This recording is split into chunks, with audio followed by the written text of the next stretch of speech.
동학의 새아침.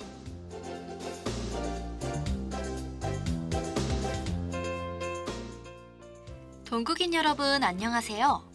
저는 며칠 전 학교 정각원 주변 길목을 걷다가 노랗게 물든 은행나무와 은행열매를 발견했어요.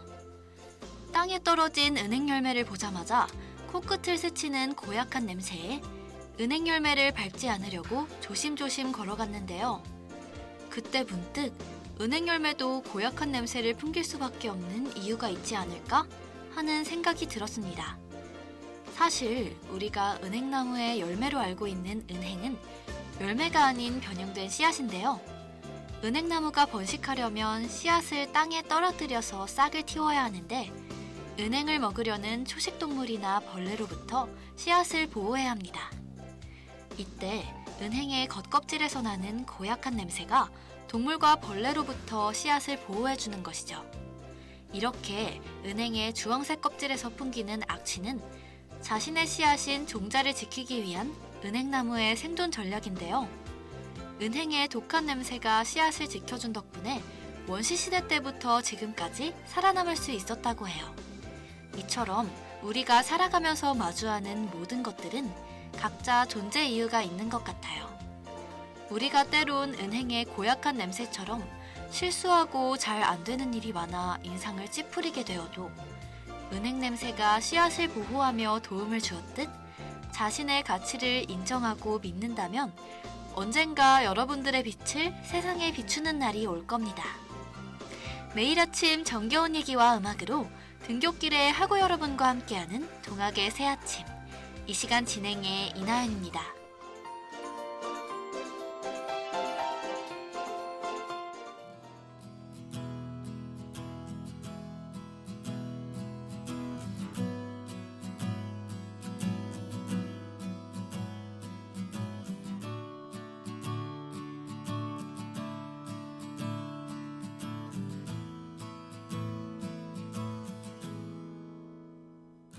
맨발로 기억을 거닐다 떨어지는 낙엽에 그간 잊지 못한 사람들을 보냈다. 맨발로 기억을 거닐다 붉게 물든 그건 함께 못한 사람들을 홀린다. 시간은 물을 흐르듯이 흘러가고 난 추억이란 댐에 누워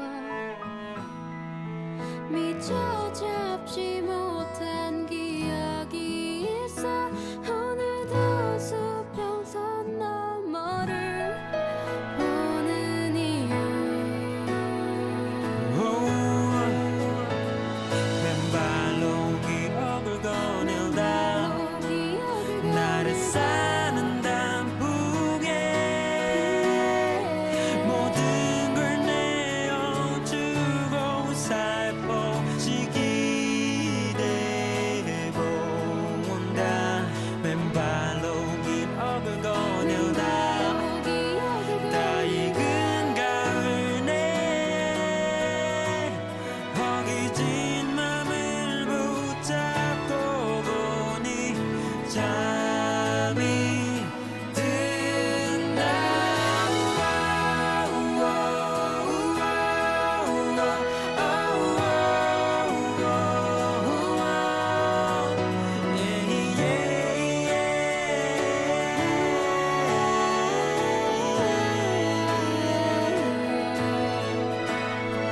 가슴에 꽃과 나무 시들어지고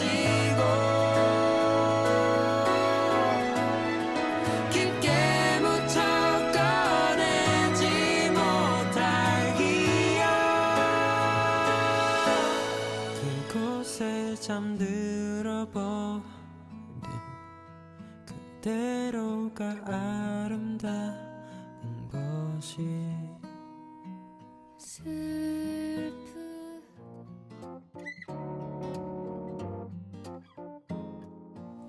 고유한 문화, 새로운 경험, 전 세계적인 다양한 기념일에 대해서 알아보는 시간.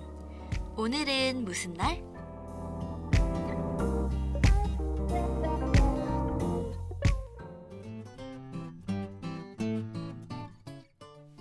오늘 여러분께 소개해드릴 기념일은 11월 11일, 농업인의 날입니다. 농업인의 날은 1964년에 제정된 법정 기념일로 농업의 중요성을 되새기고 농민들의 긍지와 자부심을 고취하기 위한 날인데요.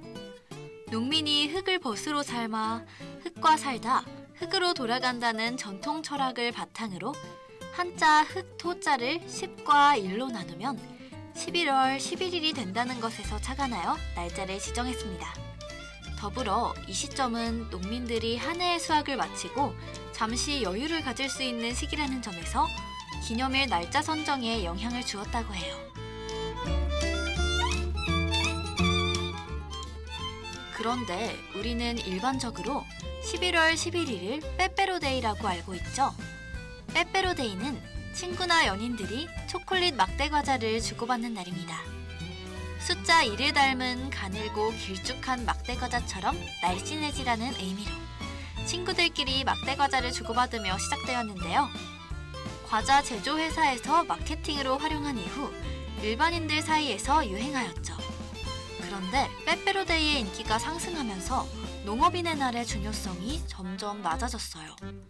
이에 농림축산식품부는 농업인의 날을 가래떡데이로 지정하여 가래떡 선물을 주고받음으로써 쌀 소비를 촉진하려고 노력하였습니다.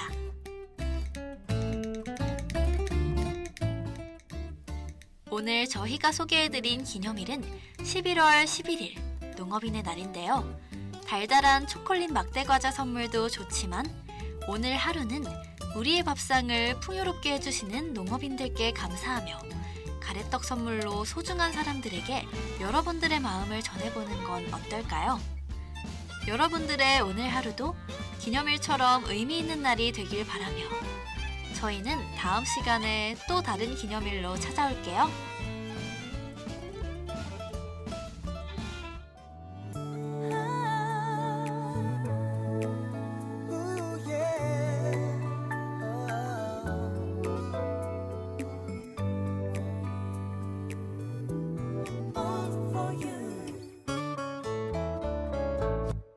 벌써 며칠째 전화도 없는 너 얼마 후면 나의 생일이란 걸 아는지 눈치도 없이 시간은 자꾸만 흘러가고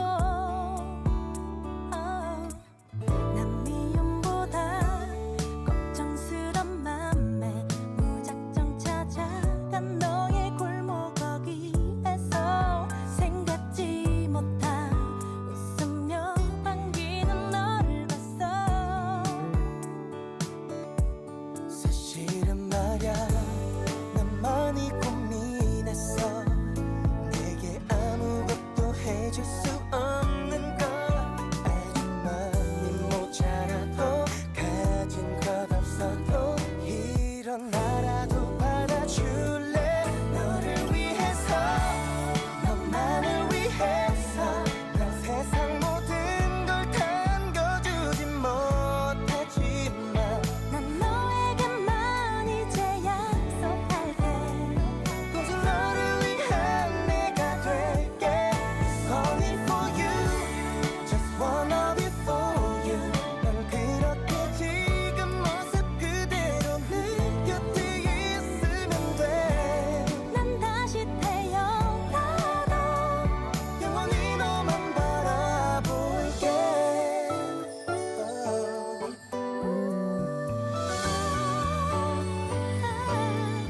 넌 모르지만 조금은 힘들었어.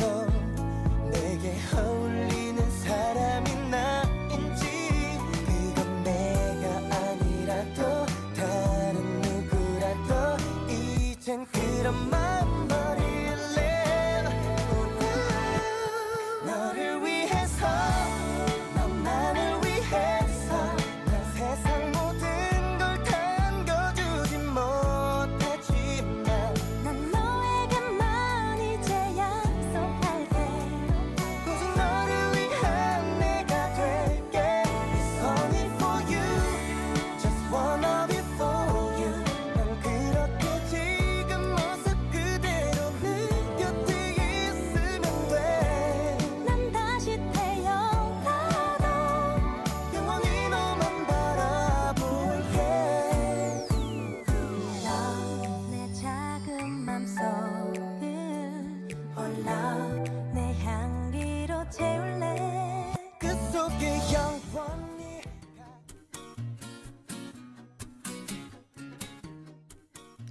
일상생활 속 어려움 어떻게 해결할까?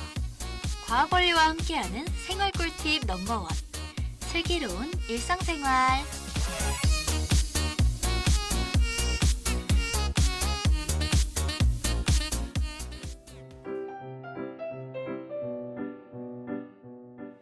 우리는 일상 속에서 어려움을 겪는 일이 정말 많은데요. 그런 여러분들을 위해 오늘도 생활 지식이 가득 담긴 꿀단지를 가지고 왔어요.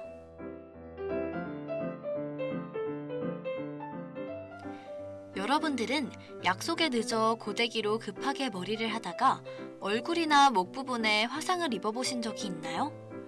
혹은 뜨겁게 가열한 냄비에 손잡이를 잘못 들고 움직이다가 손가락에 화상을 입은 적이 있으실지도 모릅니다. 이럴 때 무척 당황해서 화상을 입은 부위를 어떻게 해야 할지 막막하기도 하고 시간이 지나면 점점 느껴지는 통증에 얼굴이 찌푸려지기도 하죠. 우리는 보통 화상을 입었을 때 차가운 물에 화상 입은 부위를 씻어주거나 얼음으로 냉찜질을 하는 등의 응급처치 방법을 생각하는데요. 그런데 온도가 매우 낮은 물로 화상 부위를 씻는 것은 위험할 수 있어요. 차가운 물로 인해 환부의 피부가 벗겨질 수 있기 때문입니다. 또한 얼음으로 냉찜질을 하는 것은 피부에 염증을 발생시키거나 동상의 우려가 있기 때문에 얼음 냉찜질은 피하는 것이 좋아요. 그렇다면 화상을 입었을 때 우리는 어떻게 대처해야 할까요? 첫 번째로 차가운 물 대신 미지근한 온도의 물로 화상 부위를 15분 정도 식혀주세요. 화상이 더 진행되는 것을 막아 상처 부위가 악화되는 것을 막을 수 있어요. 이때 수압이 너무 센 물을 사용하지 않도록 주의해야 합니다. 두 번째로 화상 부위를 깨끗하게 유지해주세요. 화상 부위에는 딱지가 생기게 되는데 수분 밴드를 환부에 붙여주면 촉촉하게 유지가 되어 딱지가 이르게 생기는 것을 막아주며 새살이 돋을 수 있도록 해주기 때문입니다. 또한 환부에 세균 감염이 되는 것을 막아주기도 하죠. 고데기나 뜨거운 냄비를 만져서 생긴 화상은 보통 1도 화상으로 분류되는데요. 물집이 없고 붉은기만 남으며 시간이 지나면서 회복되는 것이 특징입니다. 그런데 만약 물집이 잡히는 화상이라면 2도 화상으로 분류되어 통증이 심하고 피부에 흉터가 남을 수도 있어요. 따라서 물집이 잡힌 화상을 입었다면 물집을 터뜨리지 않아야 하며 통증이 심하다면 병원을 찾아가는 것이 가장 좋습니다. 지금까지 고데기나 뜨거운 냄비에 의해 입은 화상에 대처하는 꿀팁을 알아보았는데요. 앞으로는 집에서 갑작스럽게 화상을 입었을 때 저희가 알려드린 방법을 활용해 보시는 건 어떨까요?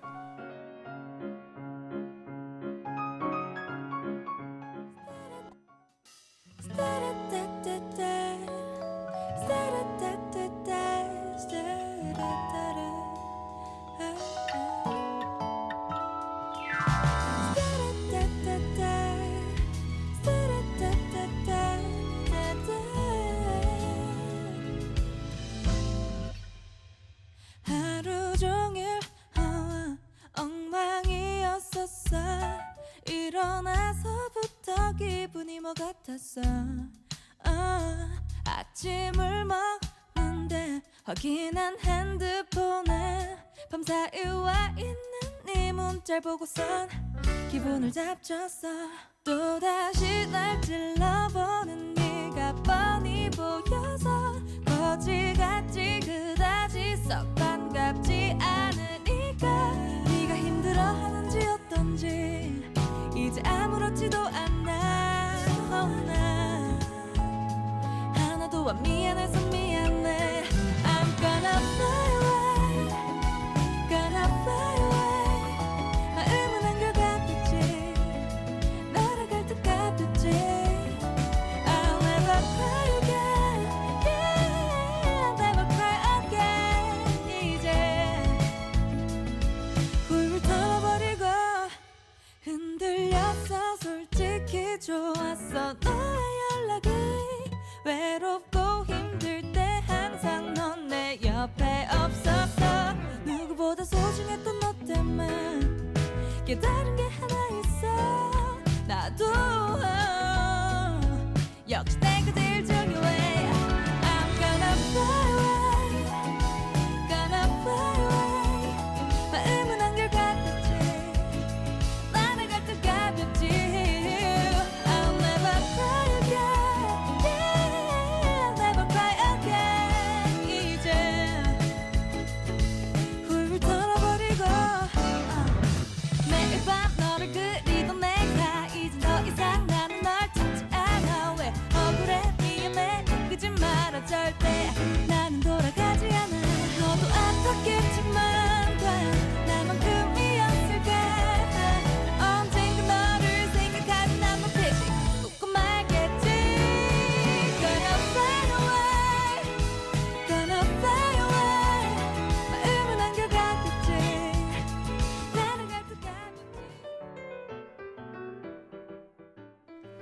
우리는 바닥에 오래 앉아 있거나 알바를 하면서 장시간 동안 서 있을 때 다리에 쥐가 나서 일어날 수 없거나 움직일 수 없게 되는데요. 이렇게 쥐가 나는 이유는 우리 몸의 혈액순환과 관련이 있습니다. 우리의 몸은 심장의 펌프질을 통해서 혈액순환이 이루어지는데요. 심장에서 아래로 내려간 혈액이 다시 올라올 때 종아리가 심장을 보조해서 혈액순환을 돕는 역할을 담당합니다. 따라서 종아리가 역할을 제대로 해내지 못하면 혈액순환이 되지 않아 하체로 내려간 혈액이 위로 올라오지 못하기 때문에 결국 노폐물이 쌓여 종아리에 쥐가 나게 되는 것이죠. 그렇다면 다리에 난 쥐를 간단하고 빠르게 푸는 방법은 무엇일까요? 첫 번째로 발바닥에 있는 용천혈을 눌러주는 것인데요. 용천혈은 발바닥을 굽혔을 때 발바닥의 가장 오목한 곳에 해당하는 곳입니다. 이 부분을 눌러주면 심장 아래로 내려온 혈액을 심장으로 편안하게 돌려주어 혈액순환이 원활하게 이루어지도록 해줄 거예요. 두 번째는 쥐가 바로 풀리는 위치인 중도혈을 눌러주는 것입니다. 복숭아뼈와 무릎뼈를 이었을 때 중간에 있는 곳이 바로 중도혈인데요. 이 부분을 손가락으로 살짝 자극이 느껴질 정도로 눌러주면 다리의 혈액순환을 촉진하여 다리 경련을 억제하는 데 도움이 될 거예요. 이외에도 평상시에 자주 걷는 것과 마그네슘, 칼륨, 나트륨 등의 전해질을 보충하는 것이 다리에 쥐가 나지 않도록 하는 것에 효과가 있습니다.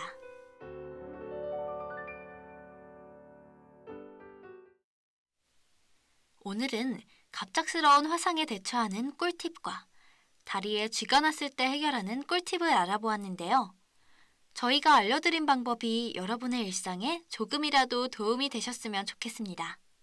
그럼 다음 시간에도 생활 지식 가득한 꿀단지를 들고 찾아올게요.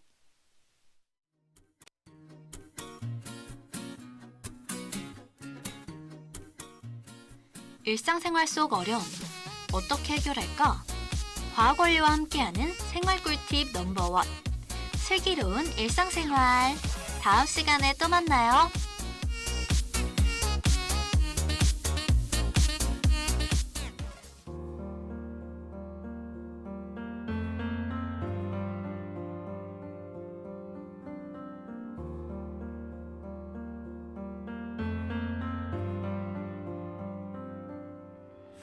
이 겨울도 그때와 같이 눈이 와 고요히 다시 그 시간 속에 우릴 불러와 주머니 속 맞잡은 너의 손에 따스했었던 그 밤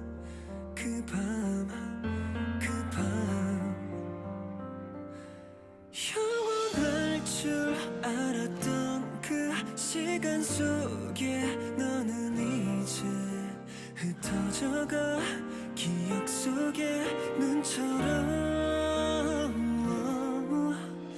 Baby 여전히 난 아직도 반짝이던 둘만의 그날 속에 멈춰있어 길 잃은 나이처럼 난 말없이 너를 그려 여전히 널 닮은 겨울 속에서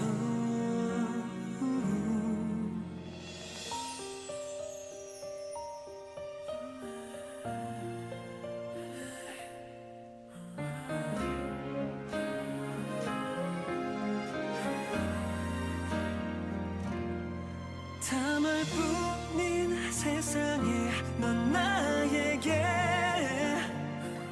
진실된 하나 단 하나의 답 날 살게 했던 Oh yeah 그랬었던 네가 없는 시간 속에 나는 이제 메말라가 널 만나기 전처럼 여전히 난 아직도 반짝이던 둘만의 그날 속에 멈춰있어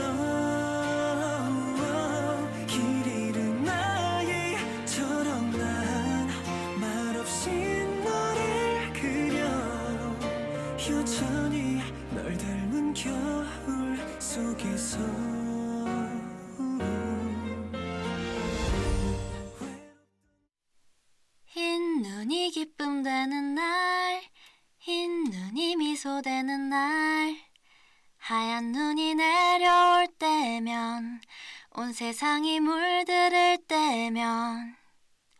여러분, 제가 방금 부른 노래의 가사를 들었을 때 머릿속에 어떤 단어가 떠오르셨나요? 아마도 겨울이 떠오르셨을 것 같은데요. 겨울은 가슴에 3,000원을 꼭 품고 다녀야 한다고 말할 정도로 겨울에만 맛볼 수 있는 따끈따끈한 길거리 음식들이 많은 계절이죠. 특히 팥이나 슈크림으로 가득 찬 붕어빵이나 김치나 우유와 곁들여 먹으면 맛이 2배가 되는 군고구마 등 다양한 간식들이 떠오르곤 합니다. 그런데 이렇게 겨울이 지니는 보편적인 이미지가 아닌 여러분들에게 겨울은 어떤 의미를 담고 있나요?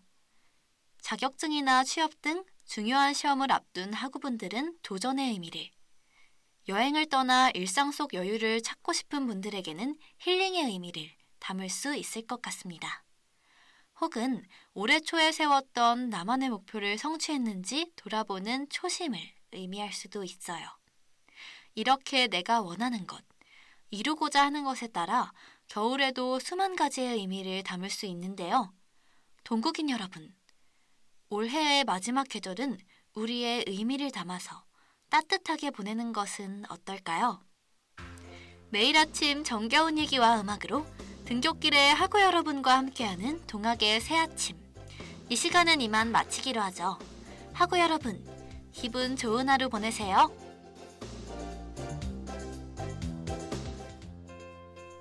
이 시간 지금까지 연출의 김시연, 기술의 한예민, 함께한 저는 이나연이었습니다.